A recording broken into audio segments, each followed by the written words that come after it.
Hey everyone, this is Drox342. So after looking back at my old videos, I came to realize that the last time I made a video of this type was a whole 2 years ago. All the way back when Sonic World DX was merely a demo. Clearly a lot has changed. The number of playable characters has gone way up, the stage system has been changed totally, and I even ended up becoming a member of the dev team. So with how dramatically different everything is now, I felt it was time to return to this subject and go over what I feel are the top 10 stage mods of Sonic World DX version 1. Now some ground rules before I get started. I will only be including mods that were released after version 1.0, so every stage from the previous video is disqualified. I also will not be including Joda's chemical plant, as while it did originate as a mod, it was quickly added to the base game. Additionally, the stage must also be compatible with the newest version of the game. At the time of this video's release, that is version 1.2. I will also be including the stages that I have had a hand in this time. So with all that out of the way, here are my picks for the top 10 stage mods of Sonic World DX version 1. Number 10, Bob-omb Battlefield, D4 edition. Now I know this may seem confusing. There was a version of Bob-omb Battlefield on my last list. However, this rendition was done by a completely different person, with different modding tech available, and the results are very apparent. The stage is also particularly notable for being a collectathon. Some of the pros here, we have the object and sound modding. This stage, it really pushes the object and sound modding capabilities to its limits. You have sounds ripped directly from Mario 64. We have objects like rings replaced with coins, collectible keys replaced with stars. The objecting is also very excellent, makes traversing this mesh extremely enjoyable. Some of the cons here, we have some jank. It's inevitable, this is a stage from Mario 64. It's not perfect, and you definitely can tell, and as a result, it's not the easiest on the eyes.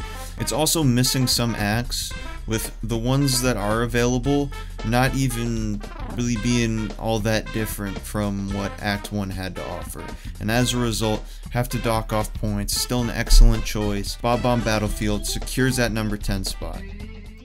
Number 9, Great Turquoise. Now, Great Turquoise finds itself in a very interesting position. The stage was created by Game Banana user Starflayer49. However, in spite of the high quality of this and another stage on the list, the dev team has no actual clue who this person is, as they don't appear to be in any of the game's popular circles, nor be affiliated with anyone in them, unless, of course, this may be somebody else using an alias. As for the stage itself, it's a looping arena full of enemies and rings, paying homage to the level of the same name from Sonic Triple Trouble.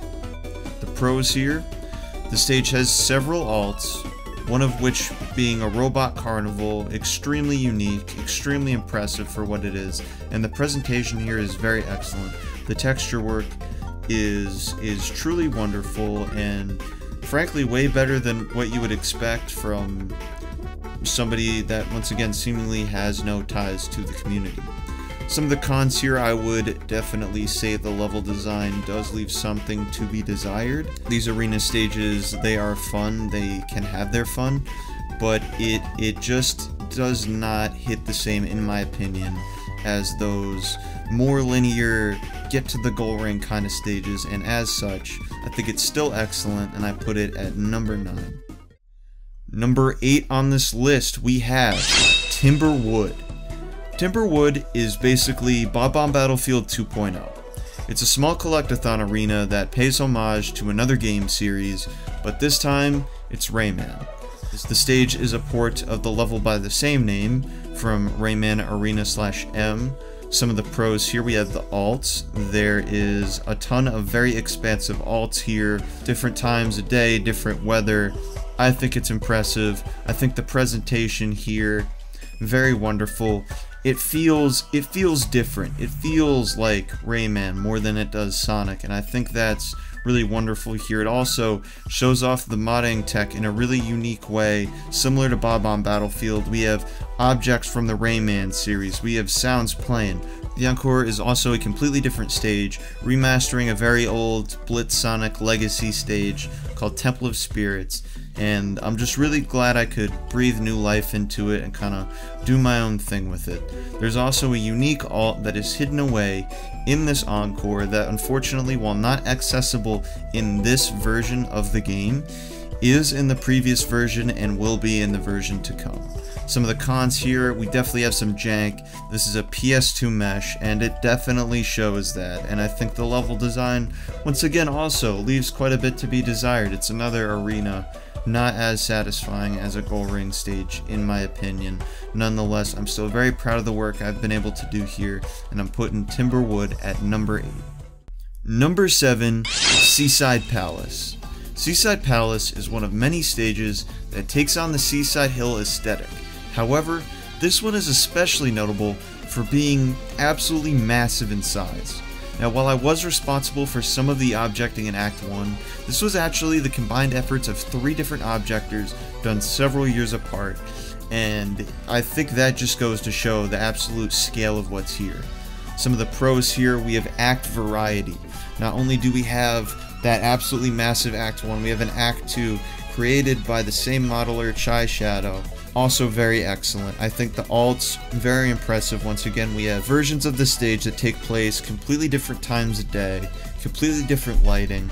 I think it's really awesome, and I think the Encore here is something really special. It takes after Pirate Storm, the level from Sonic and the Secret Rings, and once again, it is absolutely massive and expansive, and you can play through the stage at least 5 times, going 5 completely different ways and feeling like it's a fresh experience. I think the level design here is also just really excellent because of that fact. Unfortunately, however, some of the cons, I think there's definitely a lot of jank here. It's just not very polished, and I think some of the objecting, Act 1, you can definitely tell that there wasn't a ton of synergy between all of the objectors, and I think the objecting, the totally unique objecting I did do for Act 2 is a bit lacking. Definitely not my best work. However, I still think Seaside Palace, very excellent stage, very worth a shot playing, secures that number 7 spot. Number 6, Aquatic Base. Aquatic Base is a port of the stage from Sonic 06, created by Mirror of Despair and objected by Mark. Some of the pros here, the presentation, this stage is translated from Sonic 06 absolutely wonderfully. I mean, it's as if it was visually designed for Sonic World DX. It looks that good. The act variety here also very impressive. We have not only Act 1, but the second half of the stage as a second act. The boss as well, really wonderful stuff here. And the use of object mods and sound mods, once again, just beautifully done here. This is actually the first stage in this game to use the stage as regular Sonic, but all of a sudden you appear as Sonic with his 06 model, and this applies to various characters here. Some of the cons here, I think the alts, while we do have 2 wonderful acts, the next 2 acts, it leaves a lot to be desired. I think definitely more could have been done with it. I think there's some jank, just taking something from another game and translating it over without all of the tech that made it what it was from that game. I also think, although Mark is definitely one of the best objectors on the Sonic World DX dev team, his work here, definitely not his best. Would consider it one of the weaker objecting jobs from Mark. Nonetheless, I still think Aquatic Base, very excellent stage, strong number 6. Number 5, Race to the Finish. Now into the top 5, this stage was created by Dylov as a recreation of the mode of the same name from Super Smash Bros. Some of the pros, I think the presentation is wonderful. The stage really recreates everything basically from scratch, completely remodeled, and it really captures the essence of what was there before. I think the level design also very excellent, taken from something that is really wonderful and it shows, very fun to play. The act variety is also very impressive here.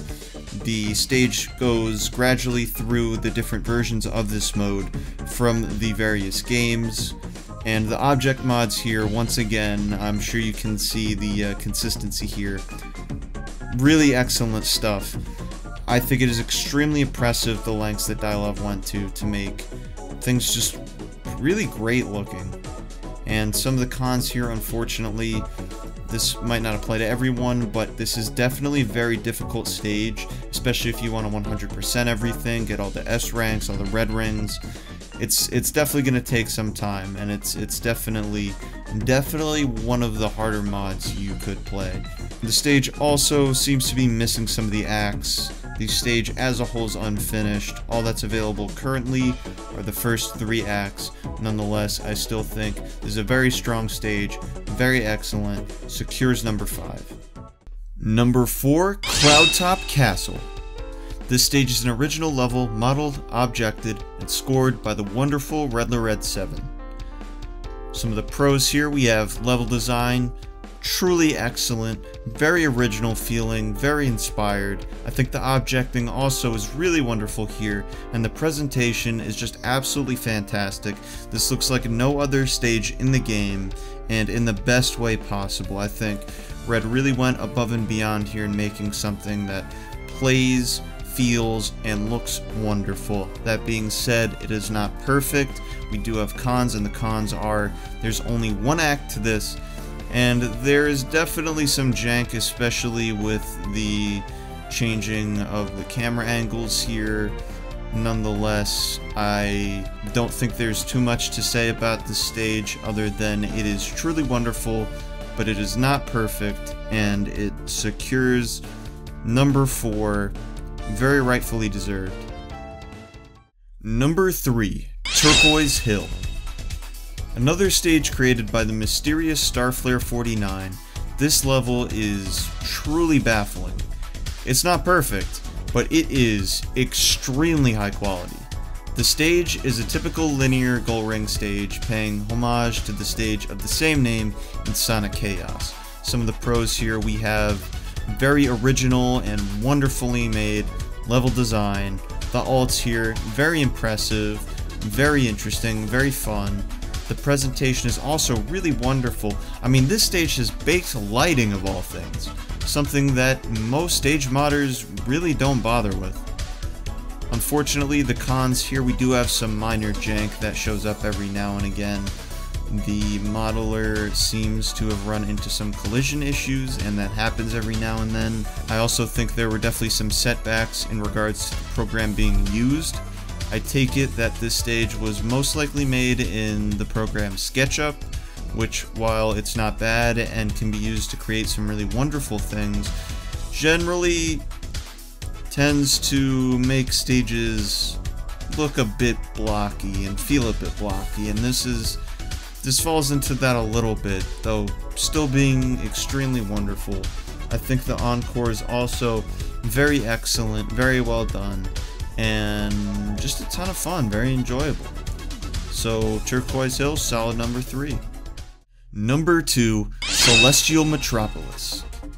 Now this may seem like a controversial pick for many, and it's true, it may not be as polished as the 2 underneath it, but I genuinely cannot get enough of this stage and how much fun I think it is.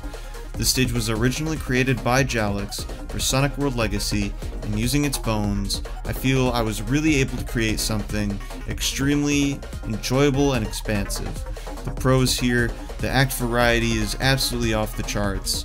We have alts that make a kind of symmetrical pattern. We have Act 1, which is a lap mission, Act 2, which is a more conventional Gull Ring mission where you have to climb a tower and move the camera. Act 3 is a boss where you could either stay and fight the boss or climb another tower to open up a door that has a bomb in it that destroys the boss in one hit. It's like a little extra platforming challenge. The last 2 alts are renditions of Act 1 and 2 respectively, completely flipped on their heads visually. I think the objecting here is pretty wonderful. I'm proud of it in some ways at least, and I think the level design here is just I wasn't left with much here, but I think I really took a mile from what was present, and I think Jalex did a wonderful job modeling. I think he created some really special looking and feeling stuff here. Of course, it is not perfect, and it definitely has some cons. That first con of which being, as mentioned before, there's definitely some jank. There's definitely some jank here. Visually, it's certainly not perfect, and it certainly doesn't play perfect. There are some awkward moments every now and then, and it's definitely pretty difficult for some, especially Act 1 if you don't know what you're doing with Mach speed. This stage I think is excellent, but it's not for everyone. It's for people that truly have a great grasp on the control scheme of Sonic World DX and are looking for something that's a bit more of a challenge. But nonetheless, I can't recommend this stage anymore if you're willing to put in the work, willing to face that challenge. So Celestial Metropolis coming in at number 2. Number 1, Viridian Verdant. Created by the former dev Astral Silverex, this level was the user's swan song before their departure, and damn was this their magnum opus. They went out with an absolute bang. This stage is wholly unique and combines pretty much any positive thing I've brought up this far in the video into one stage. The level design here is just absolutely wonderful. The objecting, this is a masterclass, a true masterclass in objecting. The presentation is just out of this world. There is no stage that looks like this, feels like this, and it's all for the better. There is so much flair and style here. It is just an absolute treat to the eyes. The object modding is also totally off the charts. We have unique sounds, unique objects, and it all lends itself to just such a unique, interesting vibe and feeling. The only con I could possibly have for this stage is that there is not more of it. There is only one single act, and that is too bad when you really have something so special here. And while, you know, ultimately things did not work out for Astral in this community, I fully wish them luck in their future game development endeavors, and I'm personally going to be following it. I also recommend anyone who likes this game to try out this stage, because it is truly something special and worth it. Alright, so that's how I feel about things as they stand right now. Once again, this is just my opinion. I know we have a ton of great stage mods and modders that did not make the list, and that's okay. You know, you did excellent work all the same, and I really just hope to see more of it. I think this is a great game, great community, and I really look forward to sharing more with all of you about the latest version of the game when the time comes to share it. If you all want to see an extended version of this video with even more of my thoughts, and perhaps some back and forth between some of the other devs, feel free to check out the video linked in the description. This has been Drox342, wishing all of you an absolutely wonderful day.